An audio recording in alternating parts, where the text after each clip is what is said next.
Republic without a proper authorization. So our topic this morning is alleged access to INEC voter database, and we have two gentlemen who will be doing justice to this topic.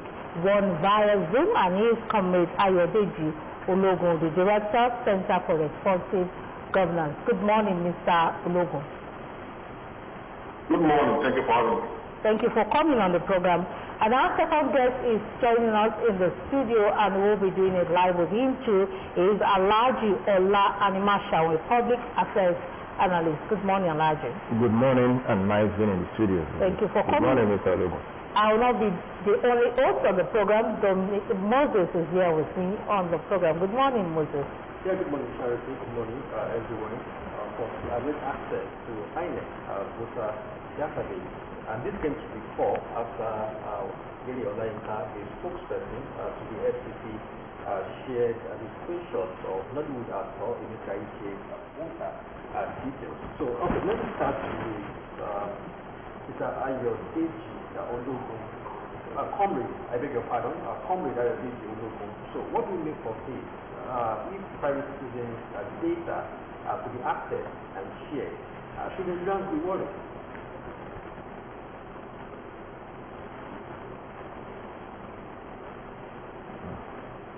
Hello, Mr. Logo. Comrade Logo. Oh, okay. I cannot pick the audio of the man. I can only hear the woman. The audio of the man. Okay.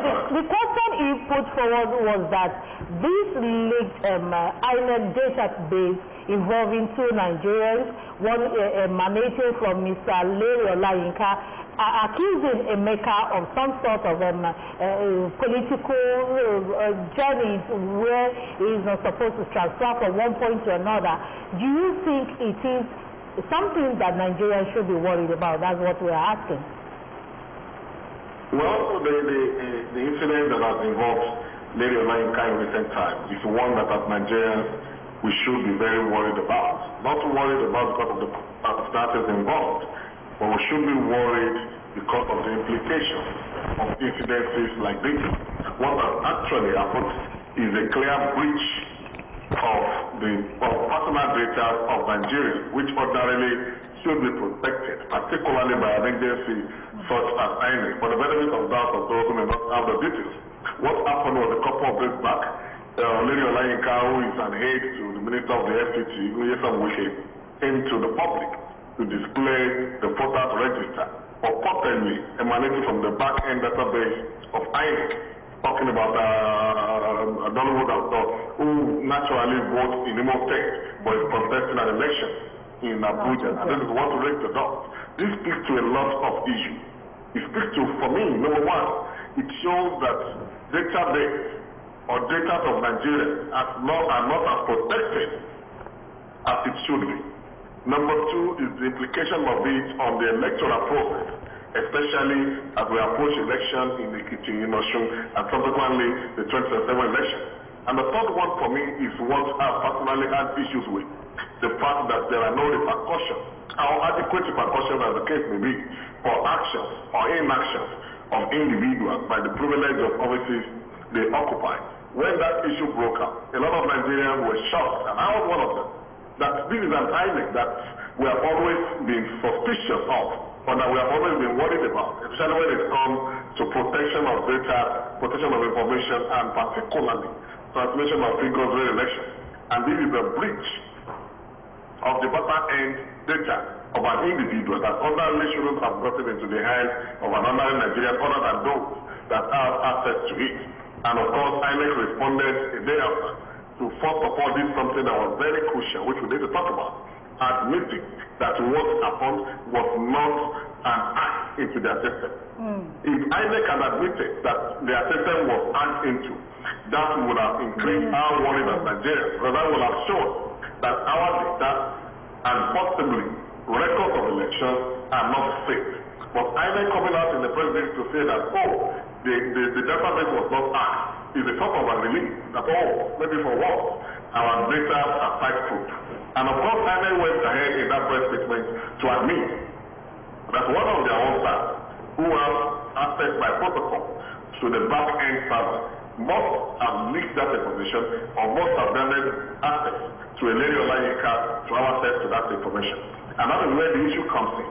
The image, the personality, the trust in character of individuals that are holding sensitive and public office. For God's sake, that act by whoever has done it, because up till now the name or the office occupied by that INEC staff has not been made public. But that is the fact that within the system we're having saboteurs increasing day by day. How do you, as an individual, a staff of an organization as big as INEC, entrusted with access to personal information, could for whatever reason disclose it to a member of the public or grant access, which is supposed to be limited to you, to a member of the public to have access to? And this speaks to the fact that a lot of the time we blame government, a lot of time we blame organizations, but we forget to speak to the character, to the loyalty, and even to nationality intention of individuals that are privileged by virtue of where they are. And then you now come to the third issue, which is the issue of Larry Olayinka himself. I personally feel disappointed in Larry. A bigger brother, someone I don't want to look up to, because he is someone that is expected to know what is right from what is wrong. For such an action or inaction coming from him does not make him immune. I hold the opinion that what Larry Olayinka has done is in no way different from what the former governor of Kaduna State, El-Rufai, did. You would recall that El-Rufai admitted that he had machines or facilities that will intercept calls between the Nigerian military, between the Nigerian government, and some other people. And that is what he's facing the music for. He's facing the law. So was arrested and prosecuted. What he has done is in no way, for me, different from what Larry Olayinka has done, because you came out to the public with an information that you ordinarily should not have access to, and you are even boastful about trying to run down one person just because you do not align or because you are not on the same page politically. So if an El-Rufai did it, and the house of the law caught up with it, why should it not be a Larry Olayinka? And that's why I felt disappointed when yesterday the news broke that Larry Olayinka was questioned and the purported staff of INEC was arrested and detained. Who should be serving greater time between the INEC staff and Larry Olayinka that came to the public with it? This shows that as a nation we are serious. We do not prioritize discipline, and we do not ensure that people are paid in the same coin for offensive committed, and it's quite worrisome. Okay, Comrade Ologun, we'll still come back to you. Let's tilt our focus to Alhaji Nima Shaun now and ask about what political impunity when it comes to some situations in Nigeria. How should the political class be taken up when it comes to some situations? Now, he mentioned El-Rufai in his explanation. Till now, we didn't hear anything about El-Rufai. Now, Larry Olayinka is coming out again to bring forward what we think it is confidential to the Nigerian who is a voter, Emeka Ike in this case, and now to INEC, who should have kept that data so privately that nobody will tamper with it. So do you think political impunity is what these political class are using to get away with a lot of things when it comes to the governance of Nigeria? Well, not too far from it, but let me say I concur with what Mr. Ologun has submitted so far, in the sense that when you have a system and you have somebody that is willingly compromising it, I don't know whether it's a he or a she, has compromised the system. That was it's a serious abuse. Because I'm trying to be careful of the use of words. That presupposes that we are not safe in this land. Not only in terms of the elections, it has happened in the military, where you have snitches selling information and ambushes are being laid for the military guys, particularly in the war front, so to say. Our NIN has been subjected to some challenges. So in essence, we are saying that the so-called data we are banking on, that are supposed to be sacred and highly classified and protected, are being subjected to ridicule, abuses, and unbelievable, I don't know the interest of the person that he or she sold out.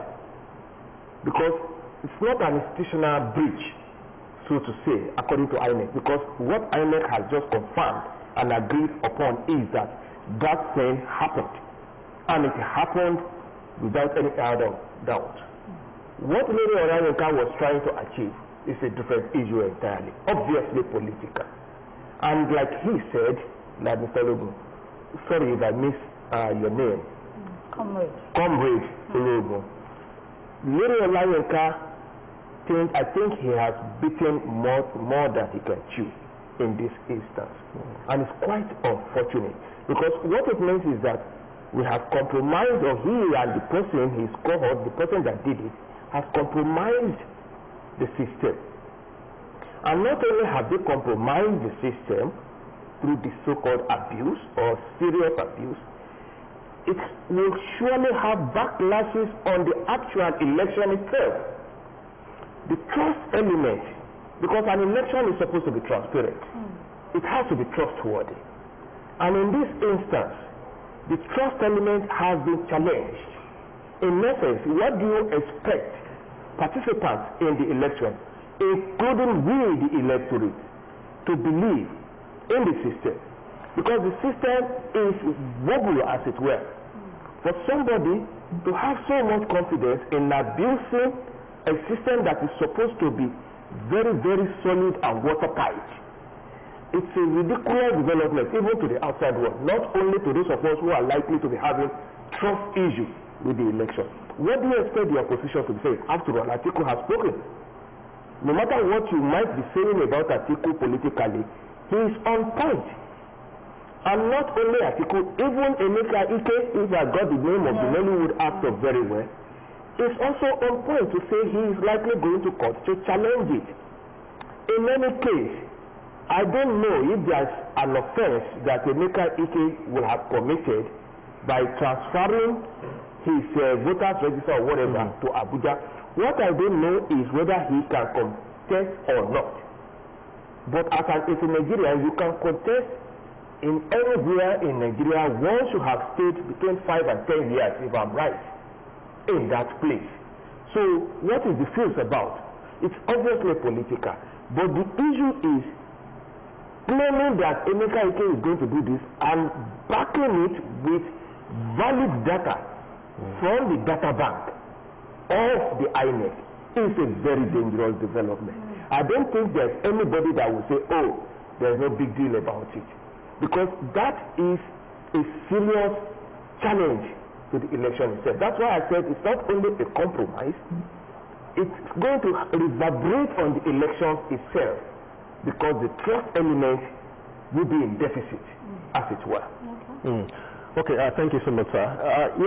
Comrade Ayolugo, just like he said that the trust element has been challenged and broken.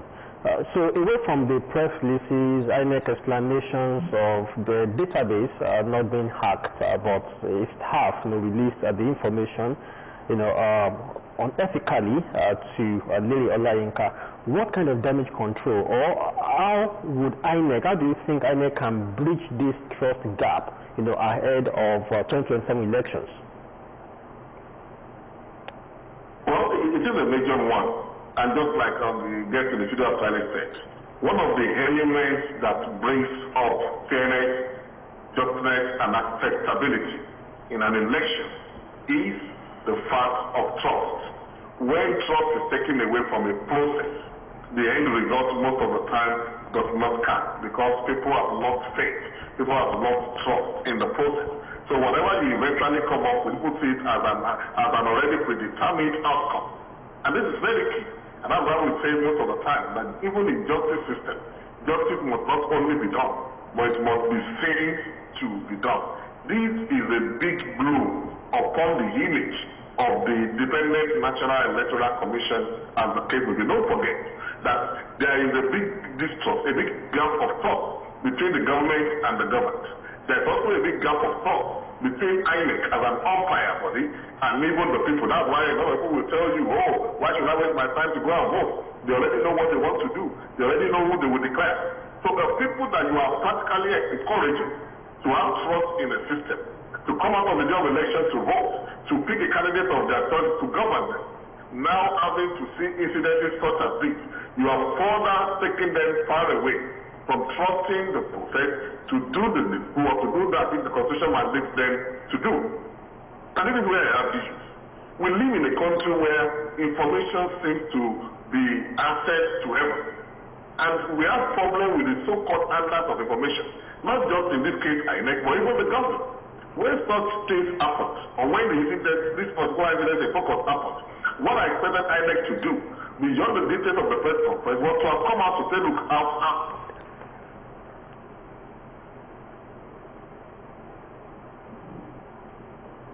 telling us what office that officer that committed that crime occupies.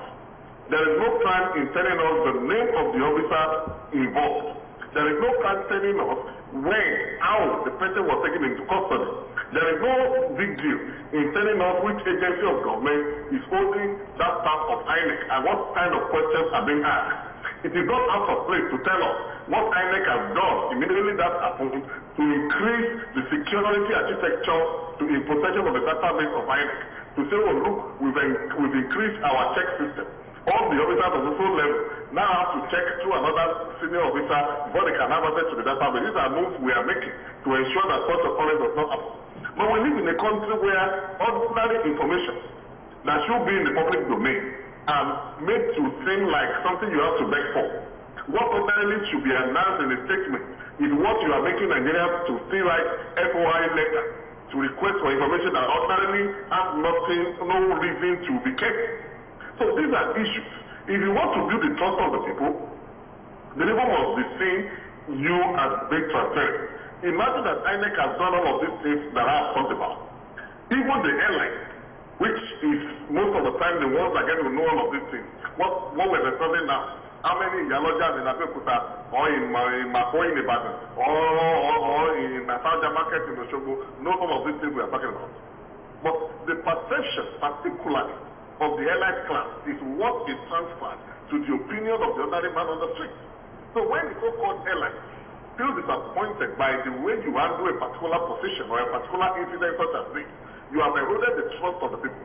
You are widening the gap of trust in the system, in the electoral system, and which is not too good, not only for the image of Nigeria, but even for the process of election that we are hoping will be transparent. We cannot trust you with our data. How can we trust you with election results without having thought of manipulation? Okay, now let's look at the issue at hand, because Lady Olayinka wanted to score a political point with that exposure. He said INEC was a registered voter in Imo State. He transferred his INEC registration to the FCT on May 15th, 2025, and wants to contest for House of Representatives in Abuja. Let's look at the legal dimension of this particular issue. What Lady Olayinka was trying to, put out there as public information. If I may quickly comment, I don't know if it's a crime for Emeka Ike to have done what he did. It's allowed. INEC has severally, enlightened the people. If you register somewhere before, if you want to move to another place, come to INEC, we will do it for you. They will change your location. After all, students who have registered in their hostels and schools and perhaps have graduated now and they still want to vote, they can change. And not only that, our laws, the laws of the land allow to. The only thing I may not be able to establish is how long Emeka Ike has stayed. Yeah. Now, he wants to contest. For him to be able to contest. You are free to contest anywhere in the country. As long as you are a due citizen, you can contest, you can vote and be voted for. Provided, if you are not an indigent, provided you stayed up to 5-10 years, I can't be precise, you can be voted for. So this place, perhaps he's been staying in Abuja for some time. I'm just working on an hypothetical case. If he has been staying in Abuja for quite some time, and he feels that, look, I should change my location to Abuja because I want to contest. What's the crime under the law? The lawyers may be able to enlighten us better. Okay, go ahead, Mr. Comrade. I just to put the issue into perspective. Okay. Let's put this issue into perspective. What Lady Olayinka did is treasonable. It's not until you raise arm against the state that you commit the crime of treason. With the moment you have access to classified information that is tantamount to affecting the image of the country, you have committed treason.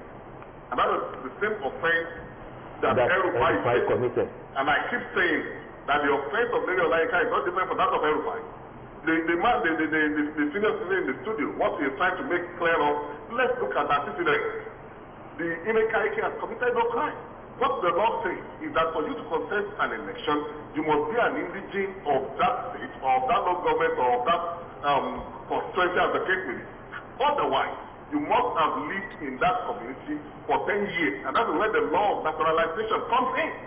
So whatever makes you to have lived in a place for 10 years, even if you are not by birth from that place, the law allows you to contest if only the people of that place chooses to vote for you. So in this case, what crime has INEC committed? He followed the principle of the law by transferring his voter's card from one place to the other. And I'd like to talk to President. Let's quickly go back in history and look at the case of the former governor of Ondo State, Rotimi Akeredolu. Rotimi Akeredolu immediately he left office as Attorney General when he started as General of Ondo State.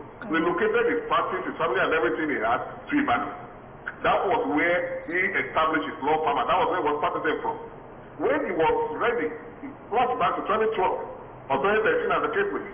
When he wanted to contest as governor of Ondo State, it was just a few weeks to the election that he succeeded in transferring his voter's card from Oyo State to Ondo State. The rest is history. He became the governor of that state for several years until death took him away. And that is a precedent. So what exactly has INEC done that is illegal? But Lady Olayinka in his own case wanted to score a political point, and that's why I said I'm disappointed in him. If some of these boys, the so-called data boys, all of these young boys who come on the social media, Facebook, Twitter, and the rest of them to abuse each other's father, abuse each other's mother, talk about things that are not real, fabricate AI information and circulate, can be treated the way they are. And I'll give you another instance.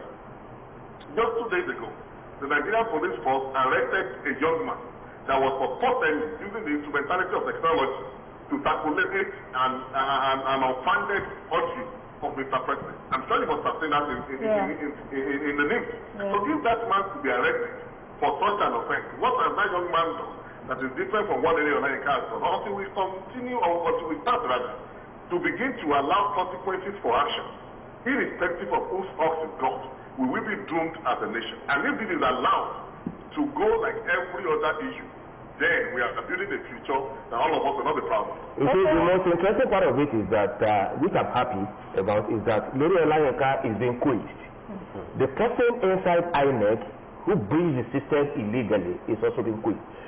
Just like Comrade Orogun said, it's just unfortunate that INEC is not coming up with the name of the he or she that perpetrated this act. And the interest he or she has. Was it monetary? Was it political? Was it just mere friendship? You see, I don't know if it is wrong. Of course, it's a classified information.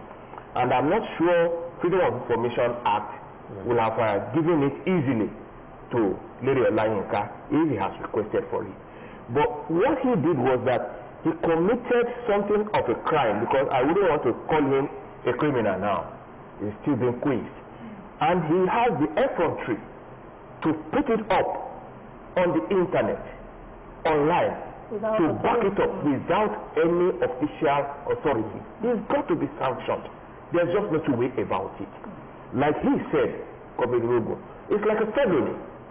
He has committed treasonable felony. You hacked into the system by proxy. You might not have hacked into INEC completely. That gladdens me that INEC quickly came out to say that, because they know the implication on the election. And that's why I said you compromise the system and you going to reverberate on the elections. But INEC quickly came out to debunk that it was the main system that was hacked. But somebody that has the privilege, official privilege, abused it. And we would like to know, was it monetary inducement? Was it more of a friendship?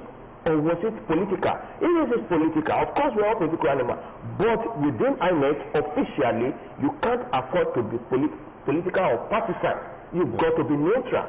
we call it an election body. Okay. So the moment you do that, then you have compromised everybody. Let's talk about the internal control now of INEC. Now this case has brought forward the degree of the leadership of INEC on those, let me say, personnel and their equipment. Is there no security tips or security guidelines for you taking a classified information like that without others knowing that you have tampered with it? Can't we look at that and see if the internal control of INEC leadership on some materials that they are protecting is weak, or Nigerians should be worried? I like that question. You see, we have a group, and we paid an advocacy visit to INEC in Ogun State yesterday. I almost felt like, hanging them by saying, how are we sure we can even trust you in Ogun State if this can happen at the national level? But I try to be modicum, to be moderate in my approach. So what we're saying is that if you have a system, we know there are hackers and there should be anti-hackers, but this is a personal intrusion. And like we were asking, there should have been a system in place as well that will check immediately that somebody is doing something funny, as it were, and should be able to checkmate that person. That is a fantastic question you ask, and that should be the development. That if somebody tries to intrude, you must be able to know something funny is going on. Unfortunately, it appears this thing did not happen like that. It was not until Mary Olayinka put it up online before it was discovered that something funny had happened. And they know exactly where this could have emanated, of course. And that's why I said, let it chew more than beat more than he can chew as it stands now. Unfortunately, he's thinking more political. He wants to score political points. And I don't know what difficulty is there for him against Ike, except if he has something personal. If it's for his principal or for, I don't want to say a political party in particular, then it's gone beyond his bounds, sincerely speaking. I want to see him effectively prosecuted. He's a good guy, he's brilliant, he's intelligent, but there are lines that you don't cross, particularly when you know the implications. It's like selling the information of our military that they are going for an operation somewhere, and just like it has happened before, you sell it to the bandits, and they ambush them, slaughter them. So it's just like that. You are selling secret, classified information, you are bringing it online, you bought it, whichever word you want to use, he bought it. He could have bought it through friendship, through monetary inducement, or through any other means. He has bought it, and he used it illegally. The person that brought it out tabbed it illegally. He procured it illegally. So the two of them and some other persons that are involved should effectively be sanctioned as an example. Of course, every time is still in incarceration. I want to see him also being taken care of. Until then, we might not be able to checkmate all these things developing. Because tomorrow it could be something else. It could be in the central bank. It could be in the foreign affairs ministry. It could be the military continuously. It could be in the police. It could be anywhere. It could be our NIN. And that's a very dangerous way. That means Nigerians are not safe. Even our president is not safe. If anything you could tap into illegally what has been happening like that, then it's easier to tap into the presidency and compromise the country at large. Okay, Comrade Ologun, let's talk about this internal handling of this case by INEC. INEC came out publicly to say that they are aware after Mary Olayinka came to the social media to display his own authenticity of the report he was given to the public. What should INEC do going forward, protecting the data, voters' data of Nigerians? Now, Nigerians, by what has happened, I know, and I'm beginning to hear some people talk about it, that the trust they have in INEC now is beginning to go down. From the level it was now, it has gone down. So what should INEC do going forward for the protection of the voters' data and for the protection of other materials that are with them, entrusted to them by Nigerians?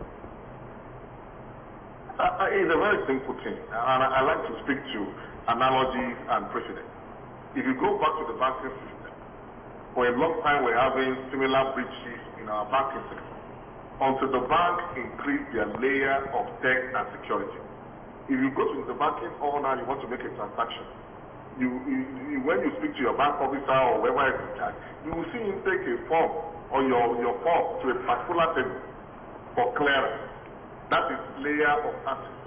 Depending on what you want to do, that person might also leave his desk to go to the branch manager to get approval before they can have access to the details of your account of what you want to do.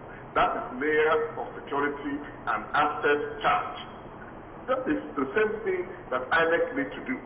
Now, people, Yoruba will say, now, some of your staff, for the record, that is about 30 of them at that layer would have access to such information. That's what is the public domain. So if about 30 or so, according to INEC, have access to that such database, and one of them, obviously, has committed what you can call a breach of the system or what you can call sabotage. So what you need to do as INEC is to increase the level of access or the level of check in your system by making sure you take it above such an individual. That is number one. Number two is that there are learning technological devices. I'm happy with what the senior citizen in the studio said. Now look, if not that lady brought it to the public domain, INEC probably as an organization might not even have known that such thing happened. So the question would be, how many of such has happened or is happening within the system that is even unknown? That means there is a need for INEC as an organization to increase their technology in ensuring that when one person or more tries to access information even by access, by privilege of occupation of office, there should be some way where such things will trigger up. There should be an office, there should be a desk officer who would immediately know that somebody somewhere is trying to gain an access to also information, and now cross-check with the senior authority who is in charge to know if the access to such information was actually taken or granted. But then, we are human. I understand they might not have thought in this manner or in this direction before now. But now that this has happened, there must be a check in the access of staff of INEC to what they can get, to what they can see, to what they can even retrieve without senior authorization. I think that's the way to go. I think I agree with him. Okay, now, like we said before, that this is treasonable. And I mean, are we not using a hammer to kill an ant here? Because treason, as I know it, is waging war against Nigeria, attempting to overthrow the government by force, assisting enemies of the state, and participating in actions aimed at undermining the sovereignty of the country. Is it a cyber crime instead of... It doesn't have to be spelled out exactly the way you have said it. He has indirectly attempted to compromise INEC, the elections, we the citizens, and even the government generally.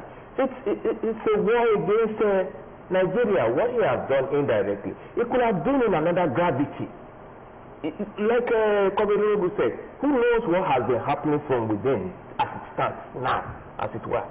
It's what he betrayed. Because perhaps, I wouldn't say because of his exuberance. He did more than he can shoot. He just felt, yeah, when I release this, I will, boy is strong, and he will be telling the people that he has to protect the person. So, he has indirectly committed what could be termed felony. He is trying to compromise everybody in Nigeria. The election, the so-called election that he is trying to protect, perhaps his principal or the political party he believes in, he is also trying to compromise it by a form of exuberance. Sorry, he's not a teenager. By a form of exuberance. Some of us have access to some information without necessarily procuring it illegally. But you don't betray such information anyhow on air. You are digging something dangerous for your state or for the nation. You can only appeal to those in power that please, when this is this and this is likely to be this, try to mend it and do this and that. You don't say, I have this to back what I'm saying of this information, and you screenshot it, from INEC database are Moses, you're dangerous, so I must confess, it's a very dangerous one. So it's a form of felony. As far as I'm not a lawyer, but as far as I've seen things evolve in this land over the years, what he has done is very, very grievous. Okay, well, Comrade Ologun, he has been quizzed by the DSS, but anything short of a jail term, would that be regarded as a slap on the wrist for Lady Olayinka? See, anything other than prosecution is a failure of the system. And I took my time to look at the records. Unfortunately so, every similar instances in the history of INEC in the last 3 years has always been unconcluded investigation. They will tell you, we will look into it, and that will be the end. The only thing that INEC has looked into, and they have sorted, is an investigation into the Twitter handle of their chairman. An investigation that was carried out by INEC, decision taken by INEC. That seems to be the only conclusive thing that INEC has done when it comes to investigation. All others have been, we will look into it, and let's say nothing ever comes up from it. And I hope this does not end up as such, because as Nigerians, we play a lot. We have a way of covering things up, especially when it involves people in power. And of course, you know the proximity of a Lady Olayinka to the seat of government as at this time. You know the role it's playing. And by closeness and by being an aide to an agent of Wike, of course you know the position that Wike holds in this government like this.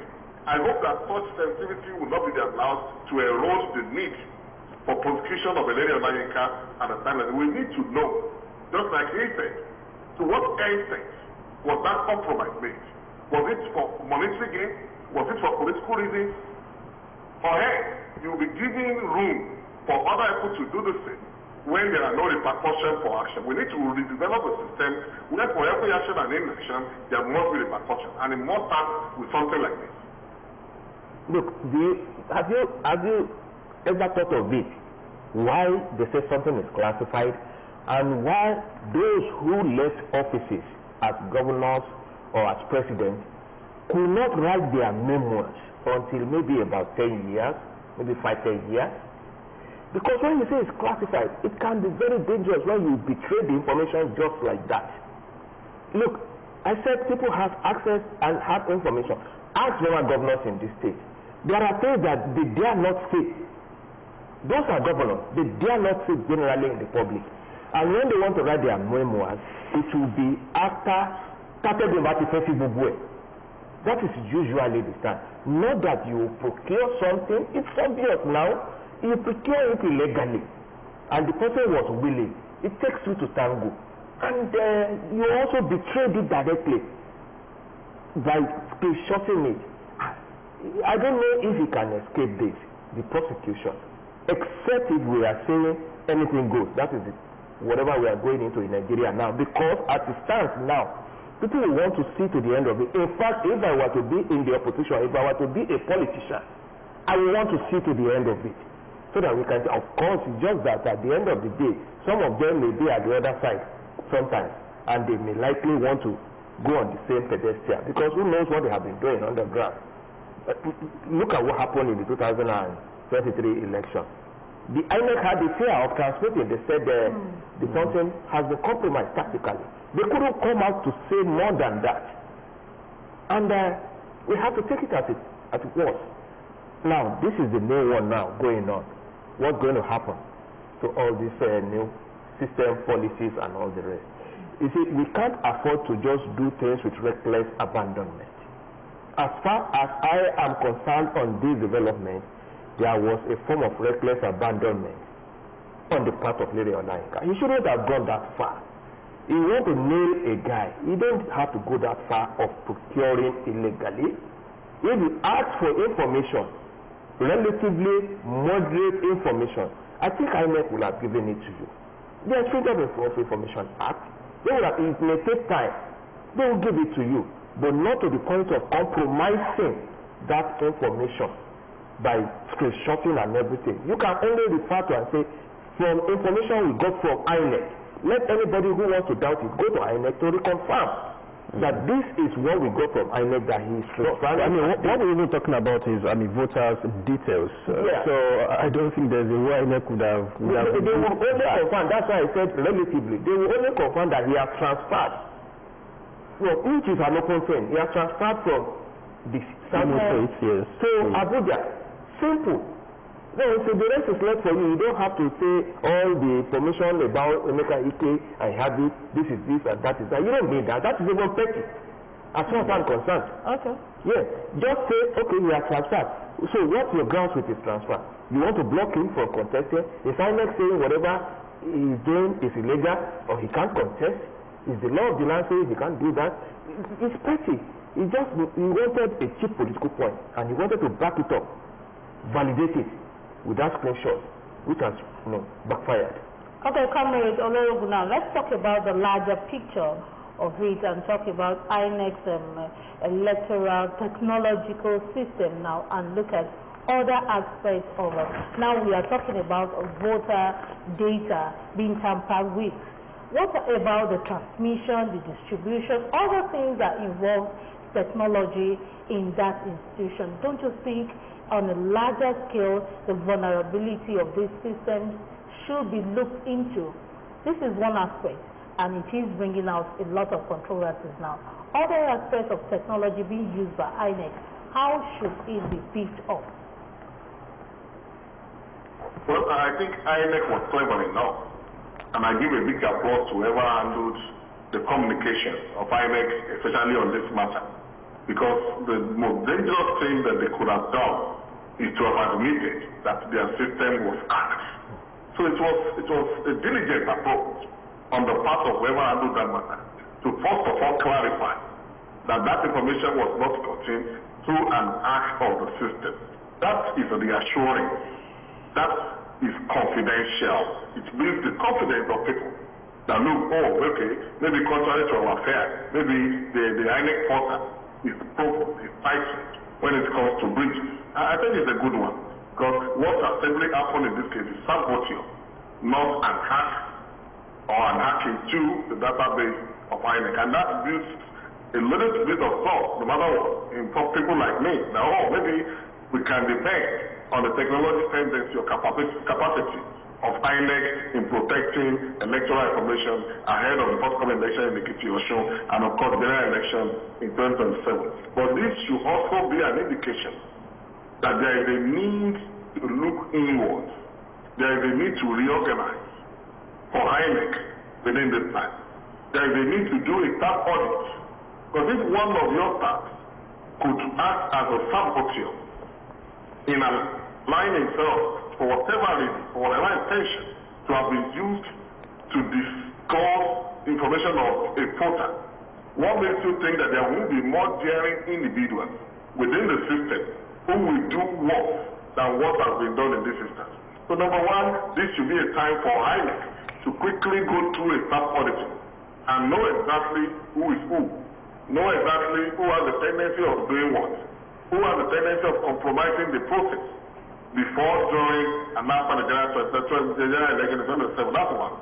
Number two, it should also be an indicator for INEC to quickly retighten every loosening bolt within the system, to look at all their technological system and see how they can put a bigger foolproof on them, so that individuals or organizations or did not do well will not further make an attack. Of course, it is expected. Even during the US election, there were over 3,000 attacks, web attacks on the database of even the United States for election. So it's going to be everywhere. Attacks are expected on the staff or on the network or on the database of INEC. But it's time for INEC to do more in ensuring that these attacks are rebuffed and to ensure that none of these attacks can eat into the system ahead of the general election. As a backup, as of yesterday, I said we paid a visit to INEC, and we were reassured by the INEC commissioner in Ogun State that for every development, INEC is always trying to improve on the system such that they will not be caught unaware. That reassurance is there. And I'm close to some other INEC commissioners like that, and I've had it. INEC, from within, they are doing their best possible, no doubt about that. And that's why I'm glad, like Comrade Orogun said, the INEC responding by saying that it's not their system that was challenged, but an individual who abused the privilege. And I can only hope that there will be not many of such individuals within the system. Of course, out of every 12 disciples, they said there's always a Judas. So, but such a Judas has to be taken care of ab initio before they commit such an offense. By proving like this, I said, how would you know the Judas? You know the Judas, but you will know that the system can be compromised, and you provide for anti-compromise system, control mechanism. He said it, that there should be an access by somebody, but you cannot do direct access without going for further approval. You will not be able to enter into the system just like that. What if all these approvals were given? What if INEC has all these processes from the personnel on ground, higher authority, the other higher authority, but this thing still got out? Yeah, that means there's a compromise in the system itself. It's gone beyond an individual now. It becomes a chain of individuals trying to thwart the effort of the organization. Then it's almost becoming a complete organizational fraud. It's gone beyond just an individual. Because if all the control mechanisms you put in place to checkmate an individual infiltrating the system is failing by not only that individual, but by some other people like 3, 4, and then something dangerous has happened. Then that means we can't even trust them again. Because there must be a system that will checkmate them.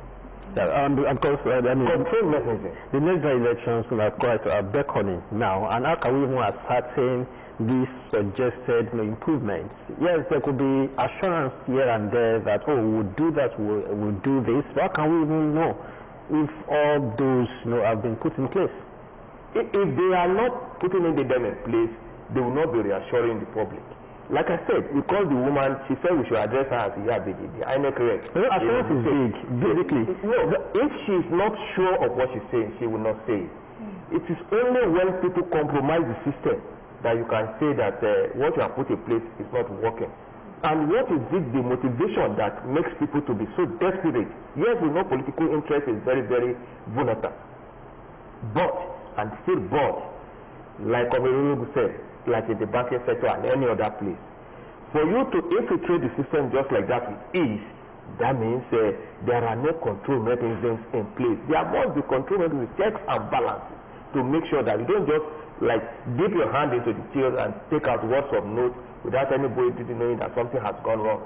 There must be processes, not an individual one that can.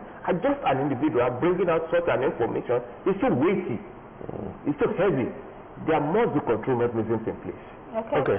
Yeah, Comrade Ologun, our time is fast spent. But beyond the personalities involved, beyond INEC, what lessons should political actors and ordinary Nigerians take away from this controversy? Well, for me, 2 things. For the political class, I think it is high time they stop overdoing themselves. They stop overreaching. Just like Edmo said, Lady Olayinka has bitten more than he can chew. I don't know what pride, I don't know what arrogance comes with occupation of some political offices. I don't seem to understand how it works around here. But the truth is, the fact that you are privileged with some things does not even mean you should say it. That is why even in government, there is a level you get to in government as a civil servant that you are made to enter into what is called oath of secrecy. By the time you become a director, you become a permanent secretary, you become a confidential secretary, even in the civil service, you are made to sign what is called the oath of secrecy. And the same thing applies for sensitive, public, or political office holders. Such that even when you know, even when you see, you are not permitted to say. Exactly. But around this part of the world, especially in Nigeria, arrogance has become the watchword of public office holders. When they believe that, look, let heaven fall, are we being charged? That mentality needs to start eroding. We need to start speaking to our political class to know that the offices they occupy is by privilege. Whatever access to information they have is by privilege. That does not mean you are the best thing that will ever happen to all other people. You are only privileged for time. And let that knowledge continue to ring in their heads. That look, where they are is temporary and is by privilege. And as such, they must not be overreached. Not just in information dissemination, but even in undue interference in issues that have to do with governance structure. That's one. Number two, for ordinary Nigeria, I said it the other time, a young boy who twisted the words of Mr. President through the use of technology of AI is cooling his hours off in detention. And many of them get this embodiment. They're in Ogun State. I also read of a young man, or two of them, that were arrested for staging what you call bandit attack, or for staging being captured or so. So where do these young people get this idea from? They get this confidence from the so-called political class.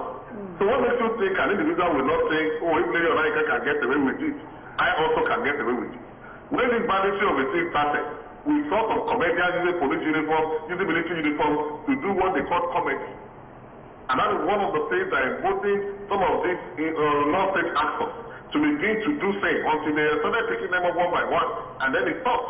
So we must know that whatever we do has a great influence on the younger ones. And they must see those that they are looking up to as good examples that will not push them into doing what can land them into a lifetime of thought. Thank you so much, Comrade Ayode Jologo, the Director of Center for Responsive Governance, for talking to us on the case involving INEC and the database of Nigeria's electoral system. Thank you so much for your time. And we want to thank also Thank you very much, Mami. Alhaji Ola Animashawo, a public affairs analyst who is in the studio with us and talked about everything the INEC has to do to rectify this case and also make Nigerians trust them as the 2027 election is fast approaching now. Thank you for your time, sir. It's been here. Whatever we do, let's just apply moderation. Okay, thank Let's you. be moderate. Thank you so much, Moses. You have to leave. Yeah, this way we draw the curtain on today's edition of New Dawn. New Dawn continues on Monday with another set of anchors. Do enjoy your weekend. Stay safe and stay out of trouble. Bye for now.